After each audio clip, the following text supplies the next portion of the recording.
Mictlán, el inframundo mexica.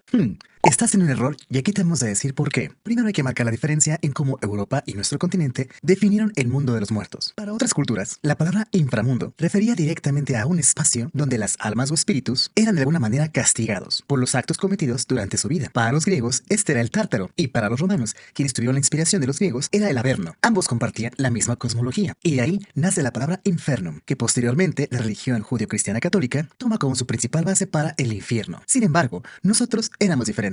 La cultura maya, por ejemplo, le llamaba a este espacio el Xibalba, y no era nada más y nada menos que el lugar a donde todo lo que existe regresa, se desmaterializa y vuelve a algún punto del universo. Dado el buen conocimiento astronómico de los mayas, esto podría hacer relevancia a un agujero negro, como una aspiradora gigante del universo. Los mexica le llamaron Mictlán, que proviene de las palabras Miquistli y Tlán, colocando así el lugar del descanso de la muerte. Y era el lugar donde todo lo que existe deja de existir y nunca más vuelve a regresar a ser el mismo.